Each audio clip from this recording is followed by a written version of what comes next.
بسم اللہ الرحمن الرحیم اولئک الذین انعم اللہ علیہم من النبیین من ذریتہ آدم، یہ وہ لوگ ہیں جن پر اللہ نے انعام فرمایا زمرہ انبیاء میں سے، آدم کی اولاد میں سے۔ وَاذْكُرْ فِي الْكِتَابِ ادریس انہ کان صدیقا نبیا ورفعہ مکانا علیہ، اور ذکر کرو کتاب میں ادریس کا، بے شک وہ بڑے راستہ باز نبی تھے اور ہم نے بلند کیا انہیں بڑے اونچے مقام تک۔ تمام ہم سے ستائش اس رب العالمین کے لیے کہ خداون کی تعریف کرو۔ اے میری جان خداون کی تعریف کر، میں عمر بھر خداون کی تعریف کروں گا، جب تک میرا وجود ہے میں اپنے خدا کی مدح سرائی کروں گا۔ نہ عمرہ پر بھروسہ کرو نہ آدم ذات پر، کیونکہ بچا نہیں سکتا، اس کا دم نکل جاتا ہے تو مٹی میں مل جاتا ہے، اسی دن اس کے منصوبے فنا ہو جاتے ہیں۔ خوش نصیب ہے وہ جس کا مددگار حضرت ابراہیم، حضرت یعقوب، حضرت نوح کا خدا، ابراہیم کا خدا ہے، بلکہ پوری کائنات جس نے اس خدا پر اپنی امید باندھی، اس کے ساتھ رابطہ کیا۔ کون خدا، کون رب العالمین، جس نے آسمان اور زمین اور سمندر کو اور جو کچھ اس میں ہے بنایا، جو سچائی کو ہمیشہ قائم رکھتا ہے، جو مظلوم کا انصاف کرتا ہے، جو بھوکوں کو کھانا دیتا ہے، جو خداوند قیدیوں کو آزاد کراتا ہے۔ خدا اندھوں کو آنکھیں کھولتا ہے، خدا جھکے ہوئے کو اٹھا کھڑا کرتا ہے، خدا صادقوں سے محبت رکھتا ہے، خدا پردیسوں کی حفاظت کرتا ہے، وہ یتیم اور بیوہ کو سنبھالتا ہے، وہی خدا، لیکن شریر کی راہ ٹیڑھی کر دیتا ہے، کیونکہ خداوند کا سلطنت ابد تک، ابد الاباد تک اس کے سلطنت قائم اور دائم رہے۔ آمین۔ آئی حقیقی عرفان میں آج ہم حضرت حنوک علیہ السلام کا واقعہ، جہاں سے ہم نے گزشتہ نشست میں اختتام کیا تھا، اس سے آگے چلتے ہیں۔ اس میں ہم نے ایک تذکرہ امیر علی کی کتاب تذکرۃ الانبیاء، اس میں سے ہم نے کچھ پیش کیا تھا، کچھ علماء اختلاف تھے۔ اب آئیے ہم آگے چلتے ہیں، چونکہ اگر ہم پیچھے جاتے ہیں تو وقت دامن وقت میں گنجائش نہ ہونے کی وجہ سے بہت سی باتیں رہ جاتی ہیں۔ تو پہلا سوال یہ آیا ہے کہ حضرت حنوک یعنی ادریس علیہ السلام کا انتقال پرملال کس عمر میں ہوا، اگر نہیں تو پھر وہ کہاں ہیں؟ قصص الانبیاء صفحہ 67 کے جو مصنف ہے الحافظ اسماعیل بن عمر بن کثیر المعروف علامہ ابن کثیر، مترجم علامہ مفتی ابو سہل محمد فیض احمد اویسی، اور زاویہ پبلشر لاہور میں یہ کتاب چھپی ہے۔ اس میں قرآن شریف کی ایک آیت ہے سورہ مریم، اور اس کی آیت نمبر 57 ہے، وَرَفَعُ مَكَانُ عَلَيَّ، سے مراد آپ کے مقام اور مرتبہ کی بلندی ہے، جیسا کہ صحیحین میں بھی حدیث معراج سے ثابت ہے، کہتے ہیں کہ حضور کا گزر ہوا تو حضرت عیسیٰ کے پاس سے اور آپ چوتھے آسمان پہ تھے۔ آئیے ہم چلتے ہیں تذکرۃ الانبیاء۔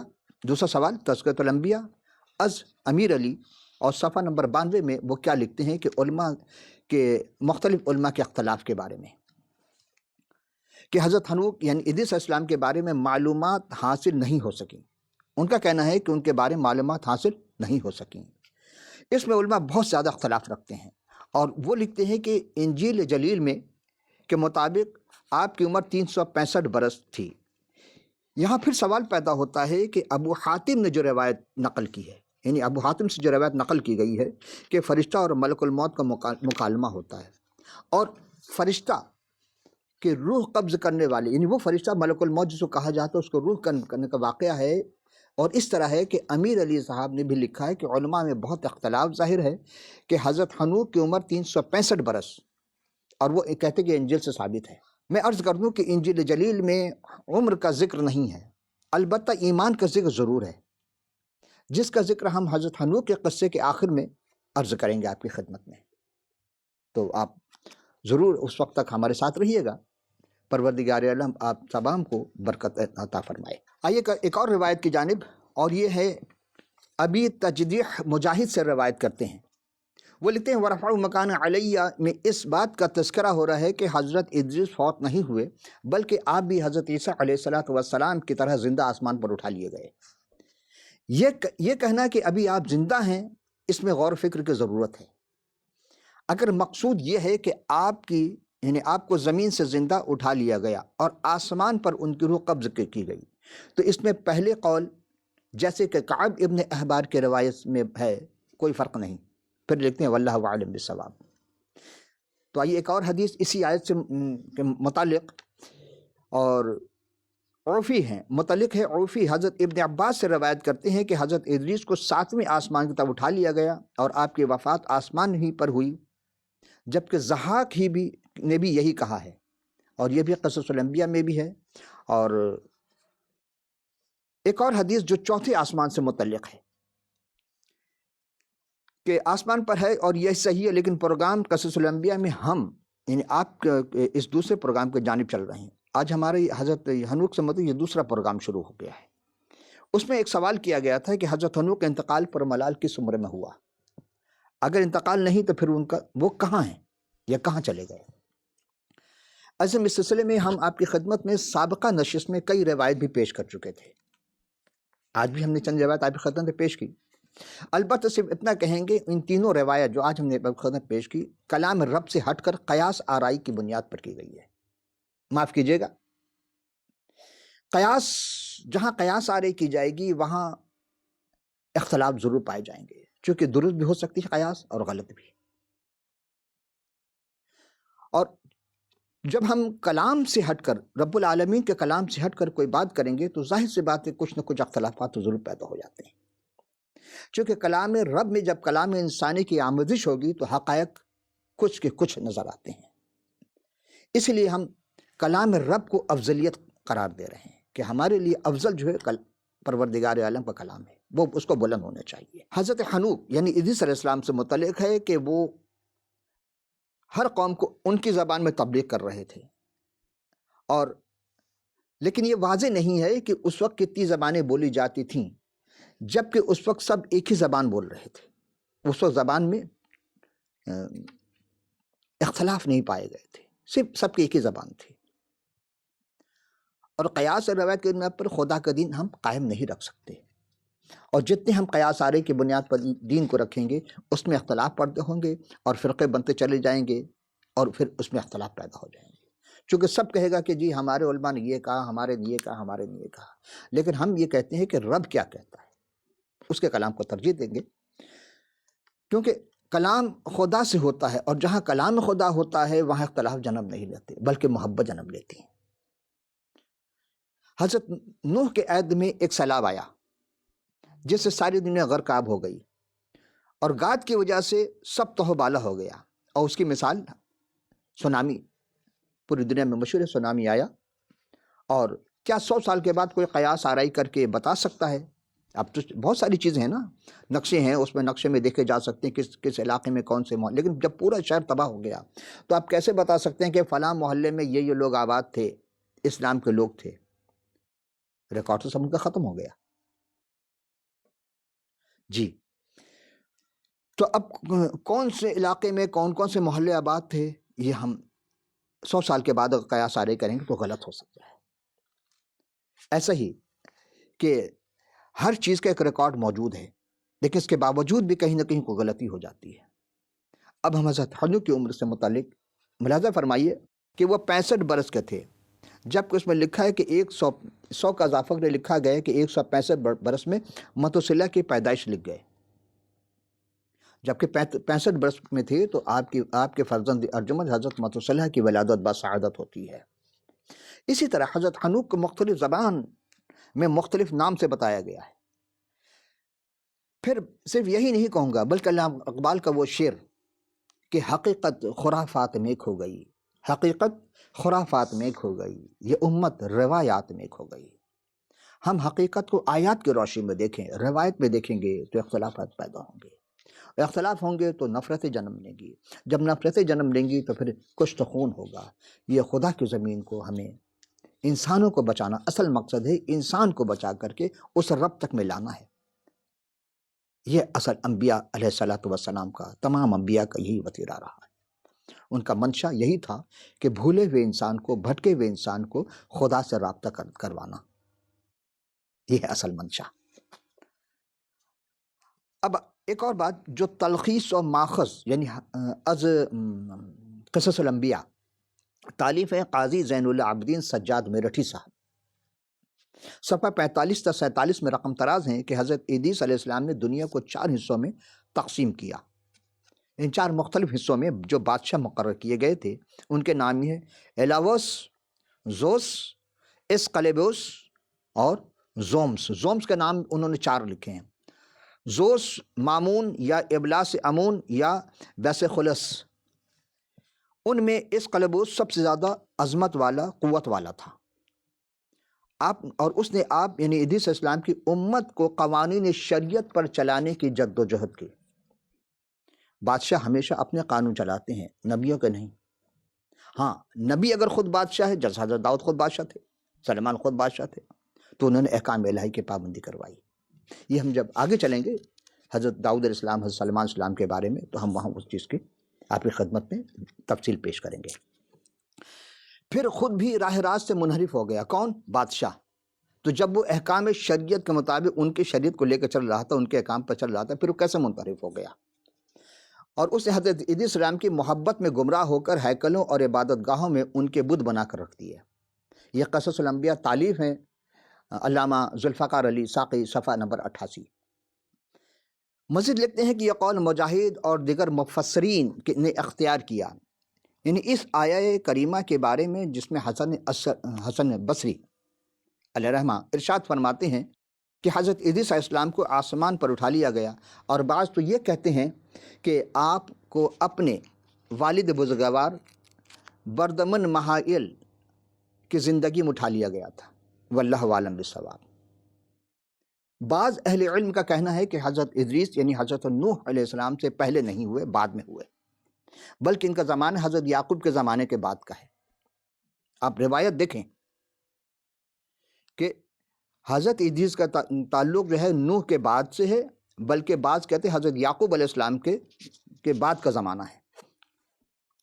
اور امام بخاری حضرت ابن مسعود اور حضرت ابن عباس رضی اللہ تعالیٰ عنہ کے حوالے سے بیان کرتے ہیں کہ حضرت الیاس ہی کو حضرت ادریس کہا گیا ہے۔ اب دیکھیں علماء میں کیسے اختلافات پیدا ہو رہے ہیں۔ آپ سوچیں کہ جب حقیقت سے یعنی کلام خدا کو چھوڑ کر، اس رب العالمین کلام کو چھوڑ کر جب اپنے اپنے خیالات اختراع، اپنے اپنے قیاس آرائی کی جائیں گی تو کیا ہوگا؟ اختلاف جنم لیں گے، اور جب اختلاف جنم لیں گے تو وہاں فساد بھی برپا ہو سکتا ہے۔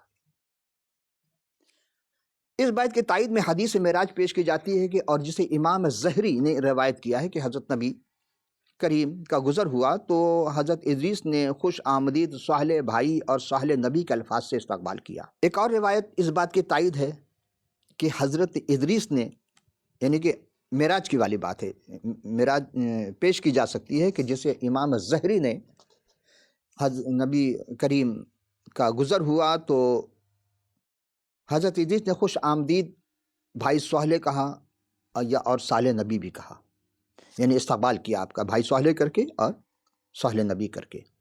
اور حضرت آدم اور حضرت ابراہیم علیہ السلام کو صالح نبی اور صالح بیٹے کے الفاظ سے مخاطب نہیں کیا۔ اس حدیث سے وہ کہتے ہیں یہ استدلال کرتے ہیں، کہا جاتا ہے کہ حضرت ادریس حضور کریم صلی اللہ علیہ وسلم کے نسب کی بنیاد ہوتے ہیں، تو انہیں بھائی نہیں بلکہ بیٹے کے الفاظ سے خوش آمدید کہتے۔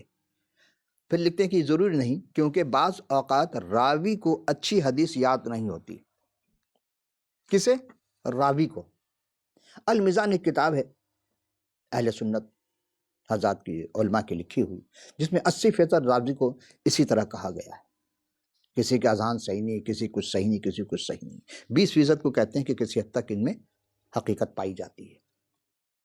اور وہ بھی ہو سکتا ہے کہ حضرت ادریس علیہ السلام نے جلیل القدر نبی کو عاجزی انکساری کی بنا پر بھائی کہا۔ دیکھیں ساری قیاس آرائیاں ہیں، نام روایت دے رہے ہیں، وہ ممکن ہے یہ بھی ہو سکتا ہے، لیکن یہ میں نہیں کہہ سکتا، کیونکہ ابن میں عاجزی کا اظہار نہیں ہو سکتا۔ اور ایک اور وجہ یہ بھی کہ حضرت آدم اور حضرت ابراہیم علیہ السلام کو جو ابویت یعنی ابو ہونے کا، باپ ہونے کا مرتبہ جو حاصل ہے وہ حضرت ادریس علیہ السلام کو نہیں ہے، کیونکہ حضرت آدم ابو البشر ہیں اور حضرت ابراہیم علیہ السلام کو خلیل اللہ کہا گیا، اور حضور کے بعد سب سے جلیل القدر ہیں، یعنی حضور کے بعد سب سے جلیل القدر نبی میں شمار کیے جاتے ہیں۔ پھر لکھتے واللہ عالم بالصواب۔ اب چونکہ کتاب مقدس میں حضرت ادریس کے نام سے کوئی شخصیت نہیں ہے، کتاب مقدس میں ادریس کے نام سے کوئی شخصیت نہیں ہے، لیکن کچھ حالات حضرت حنوک کے ملتے جلتے ہیں، اسی لیے یہ کہنا ہوگا کہ حضرت حنوک ہی کو قرآن شریف میں ادریس کہا گیا ہے۔ ہم نے پچھلے نشست میں یہ بھی کہا تھا کہ ادریس کہتے ہیں درس دینے والے کو، تو بہت زیادہ درس دینے کی وجہ سے ان کو ادریس لقب دیا گیا۔ تو درس تو ہر نبی نے دیا ہے، تو کیا ہر نبی پھر ادریس ہو سکتے ہیں؟ پھر ہر نبی ادریس ہو گئے، چونکہ بغیر درس دیے، بغیر اپنی امت کو یا اس زمانے کے جو لوگ تھے ان لوگوں کو بغیر درس دیے نبی نے پیغام یہی تھا کہ ایک رب کو مانو اور اس کے سوا کسی کی پرستش مت کرو، بت کی پرستش مت کرو، پوجا مت کرو کسی کی، صرف ایک وحدہ لا شریک سے جو مانگنا اس سے مانگو۔ ہر نبی کا یہی پیغام۔ تو عزیزان محترم، ہم چلتے ہیں تیسرے سوال کی جانب کہ یہودی روایت کتاب تالمود کے صفحہ 24 میں حضرت حنوک کے متعلق کیا روایت ہیں؟ تو آئیے اب ہم یہودی روایت کتاب تالمود کے چند روایت پیش کرتے ہیں آپ کی خدمت میں، اور یہ صفحہ 24 سے لیا گیا ہے۔ اس میں یہ ہے کہ حضرت حنوک خداوند کی خدمت میں اس کے ساتھ ساتھ چلتے رہے، اس نے شرارت سے نفرت رکھی اور قادر مطلق خدا کے راہوں پر علم معرفت کے ساتھ وفاداری کی، اور حضرت حنوک لوگوں کے ساتھ مل جل کر نہ رہے بلکہ کئی سالوں تک گوشہ نشین کی طرح تنہا زندگی بسر کی۔ اور اسی روایت کو آگے چلتے ہوئے صفحہ 25 پر لکھتے ہیں، یعنی تالمود کے، میں آپ کو دکھا دوں تالمود کتاب، یہ تھوڑی سی پتلی سی شرح ہے، تو یہ 6 جلدوں پر مشتمل، لیکن یہ اس کی تھوڑی سی شرح کی گئی ہے، تشریح کی گئی اس کی۔ یہ دیکھیں تالمود، اور اس کے صفحہ 24 اور 25 ہی سے ہم نے اس چیز کو اخذ کیا ہے۔ 25 میں ہے کہ اور وقت گزر گیا، وہ اپنے کمرے میں دعا کر رہے تھے کہ آسمان سے خداوند کے ایک فرشتہ نے اس سے یہ کہہ کر بلایا، کسے؟ حضرت حنوک یعنی ادریس علیہ السلام کو، کہ حنوک حنوک، اور اسے جواب دیا میں یہاں ہوں۔ تب فرشتے نے کہا اٹھ، اس تنہائی سے نکل جا اور لوگوں کے درمیان جا، ان کو تعلیم دے کہ کس راہ پر ان کو چلنا ہے، اور ان کو ہدایت کر کے انہیں کیسے کام سر انجام دینا چاہیے۔ حضرت حنوک نے ویسے ہی کیا جیسا خدا کے فرشتے نے اسے کہا تھا، یعنی خدا نے حکم دیا تھا۔ وہ لوگوں کے درمیان گئے اور خالق کی راہیں انہیں سکھائیں، انہیں اکٹھا کیا اور حقائق اور سنجیدگی کے ساتھ خطاب کیا، اور انہوں نے اپنے پیروکاروں سے کہا کہ جو لوگ بھی انہیں ملے ان سے یہی کہو، کیا چیز کہ ایک وحدہ لا شریک جو رب العالمین ہے، اس کے سوا کسی کی عبادت نہیں کرنا۔ عزیزان محترم، وہ لوگوں کے درمیان گئے اور خالق کی راہیں انہیں سکھائی، انہیں اکٹھا کیا اور حقائق اور سنجیدگی کے ساتھ خطاب کیا۔ انہوں نے اپنے پیروکاروں سے کہا کہ جو لوگ بھی انہیں ملے ان سے یہی کہیں کہ وہ کون ہے جو راست باز کے کام کرنا یا کام کرتا اور خداوند کی راہوں کو جاننے کی خواہش رکھتا ہے۔ سوال کیا انہوں نے کہ کون ہے، کون چاہتا ہے کہ وہ خداوند کی راہوں پر کو جاننا چاہے اور کام کرے؟ اسے حنوک کی تلاش کرو، یعنی کہا کہ حنوک جہاں اسے چاہیے کو تلاش کرے تھے۔ اور حنوک نے نسل انسانی پر حکومت کی اور لوگ اس کا حکم مانتے، اور جب تک حنوک ان کے درمیان تھے انہوں نے خدا کی خدمت اور شہزادے اور حکمرانوں کی حکمت کی باتیں سننے آئے، یعنی وہ سارے آئے اور ان کے سامنے اظہار اطاعت کے لیے جھکے، اور اس نے روئے زمین پر امن قائم کیا، اور حضرت حنوک کی نسل پر 353 سال حکومت کی، یعنی حضرت حنوک نے نسل انسانی پر 353 سال حکومت کی۔ متشالح یا متصالح حنوک کے فرزند ارجمن، اور لامک یعنی لمک متشالح یعنی متصالح کے فرزند تھے۔ حضرت آدم 9 سے 30 سال کی عمر میں فوت ہو گئے، جب لامک کی عمر 65 برس کی تھی۔ انہیں سیت اور حنوک اور متصالح نے بڑی عزت کے ساتھ دفن کیا۔ یہ روایت تالمود سے میں پیش کر رہا ہوں۔ ان کا جسم غار میں رکھا گیا جو کچھ حاکموں کے مطابق مقفیلیہ کی غار تھی۔ اس وقت یعنی آدم کے دفن کرنے کے وقت سے مردے تجہیز و تکفین ادا کرنے کا رسم قائم کی ہو چکی تھی۔ آدم فوت ہو گئے، یعنی حضرت آدم اسلام فوت ہو گئے کیونکہ انہوں نے نیک و بد کی پہچان کا پہلا پھل کھایا تھا، اور ان کے گناہ کے سبب سے ان کی سب نسلیں اسی طرح مرتی ہیں، جیسا کہ خداوند بول چکا تھا، وہ جو جان گناہ کرے گی سزا پائے گی، اور گناہ کی مزدوری موت ہے۔ جب حضرت آدم علیہ السلام کا انتقال ہوا اس وقت حضرت حنوک کی حکومت 353 سال ہو چکے تھے، اور وقت گزرتا گیا، اس وقت حضرت حنوک نے خدا کی حضوری میں دوبارہ طویل تنہائی میں ٹھہرنے کے محسوس کیا اور دوبارہ اپنے لوگوں کے ساتھ مؤثر رفاقت سے نکل گئے۔ وہ مکمل طور پر ان سے الگ نہیں ہوئے، وہ دو تین دن کے بعد پھر آتے تھے اور پھر ان کے ساتھ رفاقت کرتے تھے، اور چوتھے دن انہیں خود نصیحت اور ہدایت دینے کے بعد ان کے پاس سے چلے جاتے تھے، یا تین چار دن پھر آتے تھے۔ لیکن جب چند سال گزر گئے تو انہوں نے دنیا سے اپنی تنہائی کے عرصے کو بڑھا دیا اور لوگوں سے 6 دن الگ رہتے، یعنی 6 دن الگ رہتے، ایک دن آتے اور اس دن کلام کرتے تھے، اور 7ویں دن کے درمیان منادی کرتے تھے، اور پھر اس کے بعد وہ سال میں ایک بار لوگوں کے سامنے ظاہر ہوتے۔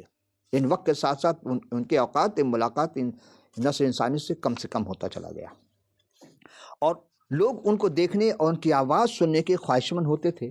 اس وقت ان کا چہرہ انتہائی نورانی تھا، لوگ انہیں نظر بھر کر نہیں دیکھ سکتے تھے کیونکہ خدا کا جلال ان کے چہرے پہ تھا، اور حنوک بہت مقدس ہو گئے، اور جب وہ ان کے سامنے ظاہر ہوتے تو لوگ ان سے خوفزدہ ہوتے تھے اور ان کا سامنا کرنے کی جرت نہ رکھتے تھے کیونکہ آسمان کا جلال ان کے چہرے پر تھا۔ تاہم وہ جب بولتے تھے تو لوگ اکٹھے ہو کر ان کی باتیں بڑی توجہ سے سنتے تھے اور ان سے علم سیکھتے۔ وہ لوگ ان کے سامنے جھکتے اور بلند آواز سے پکارتے تھے کہ بادشاہ زندہ رہے۔ وقت گزرتا گیا، جب دنیا کے باشندوں نے حضرت حنوک سے خداوند کے راہوں کو سیکھ لیا تو آسمان سے ایک فرشتہ نے اسے کہتے بلایا، اوپر آ حنوک، آسمان پر اوپر آ اور آسمان میں خدا کے بچوں کے اوپر حکومت کر جیسے تو نے زمین کے آدمی پر حکومت کی۔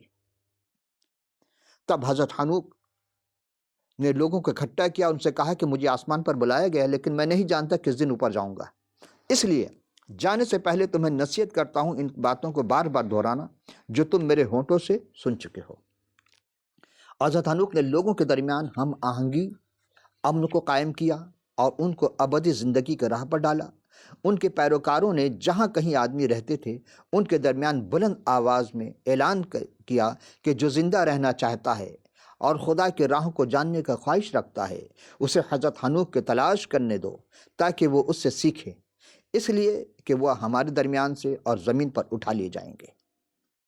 اور سب طرف منادی ہو گئے۔ پھر حضرت حنوک نے لوگوں کو سکھایا اور امن اور آہنگی کی اور ان کو متحد رہنے کی تلقین کی۔ تب حضرت حنوک اپنے گھوڑے پر سوار ہوئے اور سفر پر روانہ ہوئے، اور لوگوں کے ایک ہجوم ان کے ساتھ سفر کرنے چلا، اور وقت گزرتا رہا۔ دوسرے دن حنوک نے ان سے کہا کہ جو ان کے پیچھے چلے تھے، اپنے خیمے میں واپس جاؤ، تم کس لیے میرے پیچھے آتے ہو؟ لوگ ان کے پیچھے چل رہے تھے۔ واپس جاؤ، ایسا نہ ہو کہ اچانک موت تم پر آ جائے۔ اور پھر پیروکاروں کی کچھ تعداد یہ الفاظ سن کر واپس چلی گئی، لیکن دوسرے نے ان کے ساتھ سفر جاری رکھا اور وہ ہر روز ان سے یہ کہتے کہ واپس جاؤ، ایسا نہ ہو کہ اچانک موت آ جائے۔ عزیزان محترم، اور چھٹے دن ابھی تک کچھ لوگ ان کے ساتھ تھے اور انہوں نے کہا کہ تو کہاں جاتا ہے؟ ہم بھی وہاں جائیں گے، ہم خداوند کے سہارے کے بغیر زندگی نہیں گزار سکتے، لیکن موت ہمیں جدا نہیں کرے گی۔ لیکن حضرت حنوک نے ان سے کہا، جب حضرت حنوک علیہ السلام نے دیکھا کہ انہوں نے فیصلہ کر لیا تو وہ ان سے مزید اور کچھ نہ ارشاد فرمایا۔ وہ چھٹے دن واپس گئے اور ان کو وہ لوگ جانتے تھے جو پہلے واپس جا چکے تھے، لیکن جنہوں نے چھٹے دن پیچھا کرنا چھوڑا ان میں سے کوئی واپس نہ پہنچا۔ اور 7ویں دن ایک بگولے میں آگ کے رتھ اور گھوڑوں کے ساتھ آسمان پر اٹھا لیے گئے۔ وہ گزرتا گیا، حضرت حنوک کے آسمان پر اٹھائے جانے کے بعد لوگوں نے ان آدمیوں کو تلاش کرنی شروع کی جو ان کے پیچھے گئے تھے، اور اس جگہ پر جہاں انہوں نے ان کو چھوڑا بہت سارا برف جمع ہوا تھی، یعنی برف جمی ہوئی تھی، اور برف ہٹانے کے بعد انہیں مردہ جسم ملے جن کی وہ تلاش کر رہے تھے، لیکن حضرت حنوک علیہ السلام انہیں نہیں ملے۔ اس لیے الہامی کتابوں کے الفاظ کا یہ مطلب ہے جو پیدائش کی، یعنی کہ توریت مقدس کا پہلا سورہ پیدائش اس کے 5ویں رکوع کی 24ویں آیت میں یہ مرقوم ہے، اور حنوک خدا کے ساتھ ساتھ چلتا رہا اور وہ غائب ہو گیا کیونکہ خدا نے اسے اٹھا لیا۔ اور جب خدا حنوک آسمان پر اٹھائے گئے تو اس وقت ان کے فرزند ارجمند حضرت متوسلہ کی عمر 113 سال کی تھی۔ عزیزان محترم، آپ نے مختلف عقائد کے روایات اور آیات کا مسلسل ہمارے ساتھ مطالعہ میں رہے۔ اور زحمت سے سماعت اٹھائی۔ آپ سے صرف اتنا التماس ہے کہ حضرت حنوک کے واقعات میں سب نے یہی کہا کہ میں درست ہوں، لیکن دیکھنا یہ ہے کہ کس کے کلام میں تسلسل کہاں تک درست ہے۔ میرا مقصد خدا نخواستہ کسی کی جانب انگشت نمائی کرنا نہیں، ہرگز نہیں، نہ کسی کی دل آزاری ہے۔ میں ایک تعلیمی کی حیثیت سے جو کچھ پڑھا، سمجھا، سیکھا، وہی گوش گزار کر دی۔ مدعا اور صرف مدعا یہ کہ انسانی اختراع یعنی روایات درست ہیں یا کلام خدا۔ آئیے ایک اور سوال کی جانب، یہ چوتھا سوال ہے، اس میں ایک سوال باقی رہ جائیں گے، وہ ہم پھر اگلی نشست میں حاضر ہوں گے آپ کے پاس، آپ ہمارے ساتھ رہیے گا۔ چوتھا سوال یہ کہ حضرت حنوک سے اتنی ساری روایت منسوب کرنے کی اصل وجہ کیا ہے، کہ کہاں سے اتنے سارے واقعات ہیں؟ چونکہ جب سیلاب آیا، حضرت نوح، طوفان نوح جب آیا تو ساری دنیا غرق ہو گئی، یہ روایت کہاں سے آئی پھر؟ کیونکہ حضرت نوح علیہ السلام کے زمانے میں طوفان آیا جسے طوفان نوح کہا جاتا ہے، اور ساری دنیا غرق ہو گئی، صرف جو کشتی میں سوار تھے وہی بچے۔ چونکہ حضرت حنوک کو آسمان میں اٹھا لیا گیا، اس لیے ان کے نام کے ساتھ کچھ روایت جو ہے وہ منسوب ہو گئے، اور ان روایت کو ان کتابوں میں قلمبند ہے جنہیں حضرت حنوک کا نام دیا گیا ہے۔ اب آپ ذرا ملاحظہ فرمائیں، وہ کتاب جن کے نام سے یعنی حنوک کی کتابیں ہیں، غیر ملہم صحیفوں کا ایک مجموعہ ہے۔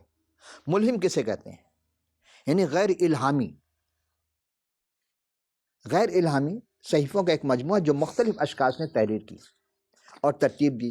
ان میں حضرت حنوک جو حضرت آدم کے 7ویں پشت میں تھے اور زندہ آسمان میں اٹھائے گئے، وہ ہم نے پیدائش کی 5ویں رکوع کی 21 سے 22 آیت آپ کی خدمت میں پیش کی تھی، کہ رویا کا ذکر ہے، جسے اور بنام حنوک کی پہلی کتاب غالباً 163 سے اور 63 قبل مسیح میں لکھی گئی، اور دوسری کتاب سن 1 تا 50 عیسوی میں لکھی گئی۔